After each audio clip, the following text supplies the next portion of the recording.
Sir ఎలా ఉంది అసలు పల్నాడులో కానీ అలాగే మాచర్ల నియోజకవర్గంలో రాజకీయ పరిణామాలు ఎలా ఉన్నాయంటే ఏం చెప్తారు? నివురు గప్పిన నిప్పులా ఉంది. ఉమ్, ఒక నిశ్శబ్ద విప్లవం ఇది. ఎందుకంటే సర్వే టీం వచ్చినా అతని అభిప్రాయం చెప్పలేని దౌర్భాగ్యమైన పరిస్థితుల్లో నోరెత్తి అతను ఏదన్నా చెప్తే ఇది అసలు సర్వే టీమా రామకృష్ణారెడ్డి టీమా ఉమ్, ఏం జరుగుతుంది ఏందని చెప్పేసి కన్ఫ్యూజన్లో భయంతో ప్రజలు ఉన్నారు. ఉమ్, ఎల్లకాలం భయపడితే భవిష్యత్ అంతా అంధకారం బానిసత్వం అని చెప్పేసి గ్రహించి రాబోయే రోజుల్లో అందరూ ధైర్యంగా స్వేచ్ఛగా ముందుకు వస్తారు. తెలుగుదేశం పార్టీ అభ్యర్థిగా నన్ను గెలిపిస్తారు అని చెప్పేసి నేను ఆశిస్తున్నాను. ఖచ్చితంగా ఇది జరుగుతుంది. ఓకే. పల్నాటి పులి అంటూ కూడా ఒక పాట ఇప్పుడు సోషల్ మీడియాలో మీది చక్కర్లు కొడుతూ ఉంది. ఏంటి సార్ ఆ పాట విన్నారా మీరు? విన్నాను. అంటే యాక్చువల్గా ఏంటంటే ఇది మా నాన్నగారికి ప్రజలు ఇచ్చిన టైటిల్. ఉమ్, ఎందుకంటే 1972లో ఆయన ఇండిపెండెంట్గా పులి గుర్తు మీద గెలిచారు. ఓకే. అందుకని అప్పటి నుంచి ఆయన్ని పల్నాడు పులి అనేవాళ్ళు. అంతకన్నా ముందు 25 సంవత్సరాల వయసులో ఆయన సమితి ప్రెసిడెంట్గా ఎమ్మెల్యేగా కూడా పోటీ చేసినప్పుడు ఆయన పల్నాడు బాలచంద్రుడు అనేవాళ్ళు. ఓకే. నేనేమి పులిని కాదు, సింహాన్ని కాదు. లేదంటే సోషల్ మీడియాలో బాగా వైరల్ అవుతుంది సాంగ్, అలా చాలా మందికి కూడా దగ్గర అయింది సాంగ్. సో మీ స్పందన ఏంటి ఆ సాంగ్ మీద? ఇప్పుడు జనరల్గా ఎలా ఉంటుందంటే పిల్లలు సరదా కాదనలేక నేను ఒక కళ్ళజోడు పెట్టుకుంటాను, ఒక ఫోటో తీస్తారు. వాళ్ళు మిర్చి లాంటి కుర్రాడే అని ఫోటో పెడతారు. ఏదో వాళ్ళు సరదాకి వాళ్ళు ఏదో చేస్తూ ఉంటారు. 40 ఏళ్ళుగా రాజకీయాల్లో పదవులు అనుభవించినా అనుభవించకపోయినా అధ్యయనం చేస్తూ ఉన్నాను. ప్రజా జీవన ప్రమాణాలు, ప్రజల స్థితిగతులు, ఇబ్బందులు, సబ్బందులు వీటన్నిటి పట్ల నాకు అవగాహన ఉంది. ఖచ్చితంగా నేనేమనుకుంటానంటే మనం సేవ చేయాల్సింది, మనం భోజనం పెట్టాలి. ఎవరికి పెట్టాలి? లేనోడికి పెట్టాలి. మీరు నాకు ఇచ్చి డిన్నర్ ఇవ్వటంలో పెద్ద ఇదేం లేదు. ఒక కడుపుకి ఆకలి అన్నం దొరకనోడికి అన్నం పెడితే దానికి ఒక సార్థకత ఉంటుంది. ఈ వెనకబడిన ప్రాంతంలో ఇంకా పేదరికం చాలా ఉంది. ఈ పేదలందరికీ న్యాయం చేయాలి. దానికోసం నేనైతే పోరాడతాను. ఈరోజు మాచర్ల నియోజకవర్గంలో కనీసం 4 సార్లు శాసనసభ్యుడిగా గెలిచిన ఈయన వాడుక నీళ్ళు ఇవ్వలేకపోతున్నారు ఊర్లలో. త్రాగునీరు ఎట్లయినా క్యాన్ వాటర్ కొనుక్కుంటున్నారు. వాడుకునే నీళ్లు కూడా ఇవ్వలేని పరిస్థితి. నీటి వ్యాపారం గ్రామాల్లో వైసీపీ కార్యకర్తల నాయకులు ఏం చేస్తున్నారు? ప్రభుత్వం వేసిన బోర్లను ఆక్రమించుకొని వాటికి మోటార్లు వేయించుకొని ఇంటికి 500-1000 రూపాయలు వసూలు చేసుకొని వాళ్ళకి నీళ్ళు ఇస్తున్నారు. ఓకే. ఇది ఆయన అభివృద్ధి. నేను అభివృద్ధి చేశానంటాడు. నేషనల్ హైవేస్ వస్తే నేను ఆ అభివృద్ధి అంటాడు. నేషనల్ హైవేస్కి నీకేం సంబంధం? సెంట్రల్ స్కీమ్కి నీకేం సంబంధం?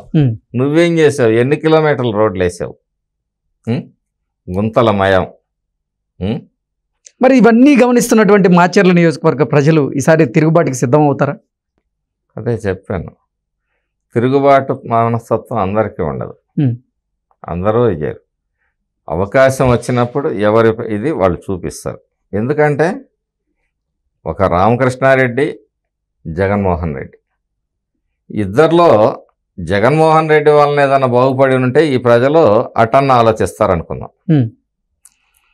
సామాజిక న్యాయం చేశాడు జగన్మోహన్ రెడ్డి గారు. ఏ విధంగా సామాజిక న్యాయం చేశాం? నా ఎస్సీలు, నా ఎస్టీలు, నా బీసీలు, నా మైనార్టీలు అందరికీ కూడా కరెంటు వాతలు, ఆర్టీసీ వాతలు, లిక్కర్ వాతలు, అసలు వాతలు, అన్నిటినీ అధిక ధరలు, గ్యాస్ పెట్రోల్ పెంచాడు. అక్కడ మాత్రం కులం చూడం మతం చూడం అన్నాడు కదా, చూడలే. కులం నిజమే ఆయన చెప్పినట్టు. అన్ని కులాలకి అన్ని మతాలకి అందరికీ పెంచేశాడు, అందరికీ వాతలు పెట్టేశాడు. అది ఆయన చేసిన సామాజిక న్యాయం. సామాజిక న్యాయం అంటే గుర్తొచ్చింది సార్, రీసెంట్గా పూతలపట్టు ఎమ్మెల్యే ఎంఎస్ బాబు గారు, అంటే వైసీపీ ఎమ్మెల్యే ఆయన, నేను గెలిచిన తర్వాత 4.5 సంవత్సరం వరకు అసలు జగన్మోహన్ రెడ్డి మొహం చూడలేదు, నేను అపాయింట్మెంట్ ఇవ్వలేదు, నాకు మొన్న అపాయింట్మెంట్ ఇచ్చారు, పిలిచి ఈసారి సీట్ లేదు నీకు అంటే కూడా చెప్పారు. ఆయన ప్రతిసారి నా ఎస్సీ, నా ఎస్టీ, నా బీసీ, నా మైనారిటీలు అని చెప్పుకుంటా సామాజిక న్యాయం చేయడంలో నా తర్వాత ఎవరైనా అని చెప్పుకునే జగన్మోహన్ రెడ్డి ఇప్పుడు అసలు ఎస్సీలనే పక్కన పెడుతున్నాడు. కేవలం కొంతమంది రెడ్ల కోసం, వాళ్ళు చేసిన తప్పుల కోసం మమ్మల్ని బలి చేస్తున్నాడు, బలిపశువులు చేస్తున్నాడు దళితుల్ని అంటూ కూడా కొన్ని వ్యాఖ్యలు చేశారు. సొంత పార్టీకి సంబంధించినటువంటి నేత అలా వ్యాఖ్యలు చేయడం ఎలా చూడొచ్చు? జగన్మోహన్ రెడ్డి గారు ప్రభుత్వంలో నా ఎస్సీలు, నా ఎస్టీలు, నా బీసీలు అంటున్నారు కదా. రాష్ట్ర వ్యాప్తంగా పోలీస్ కేసులు ఎవరి మీద నమోదు చేశారు? రాష్ట్రంలో అత్యాచారాలకి, దాడులకి ఎవరు గురయ్యారు? ఇవన్నీ లెక్కలు తీయండి. మేము చర్చకు సిద్ధంగా ఉంది తెలుగుదేశం పార్టీ. ఇప్పుడు డాక్టర్ సుధాకర్ ఎవరు? నీ ఎస్సీ కాదా? అనంతబాబు చేతిలో చచ్చిపోయిన అనంతబాబే కదా చనిపోయింది. అతనేంటి?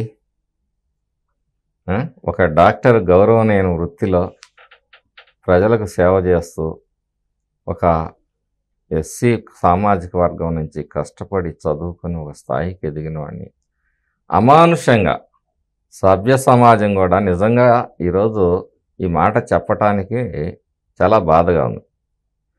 ఈ సమాజం తలంచుకోవాలి. ఫస్ట్ను ఆయన్ని, సుధాకర్ గారిని మాస్క్ అడిగిన నేరానికి పిచ్చోడిని చేసి రోడ్ల మీద పడేసి గుండు గీసి అంత దాష్టికం జరుగుతూ ఉంటే ఈ ప్రజా సంస్థలన్నీ ఏమైపోయినాయి? జగన్మోహన్ రెడ్డి నోటికి భయపడ్డారా? చిన్న సంఘటన జరిగితే రోడ్లు ఎక్కేవాళ్లే. ఆయన ఎస్సీగా మీరు గుర్తించలేదా? కుల సంఘాలు ఏమైపోయినాయి? ఇటువంటి అంటే ఎంత దుర్మార్గమైన పరిపాలన ఈ రాష్ట్రంలో నడుస్తుంది. ఎవరికి ఉద్యోగస్తులు మాట్లాడితే రోడ్డు ఎక్కేవాళ్ళు, ఇలా గప్చుప్ సాంబార్ బుడ్డి అన్నట్టు నోరెత్తితే ఎక్కడేమి ఇరికిస్తాడని భయపడుతూ బతాం. అంటే నేను అదే అంటుంది, ప్రజలు ఈ రాష్ట్రంలో ప్రజలే కాదు, రైతులు, ప్రజలు, ఉద్యోగస్తులు అందరూ కూడా అనుక్షణం భయంతో, ఒక అభద్రతా భావంతో బతుకుతా ఉన్నారు. సృష్టిలో ప్రతి జీవి స్వేచ్ఛ కోరుకుంటుంది. నేను గతంలో కూడా చెప్పాను, ఏ జీవి కూడా తన స్వేచ్ఛకి అడ్డం వస్తే సహించదు. ఇది ప్రకృతి చెప్పిన పాఠం. అవును.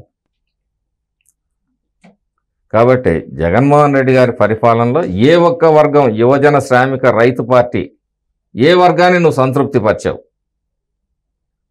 ఎవరికి న్యాయం చేసావు? పేర్లు మార్చి కొత్త సీసాల పాతసారా అని చెప్పేసి Jagananna Vidya Deevena, fee reimbursement nothing, Jagananna Vasathi Deevena, scholarships,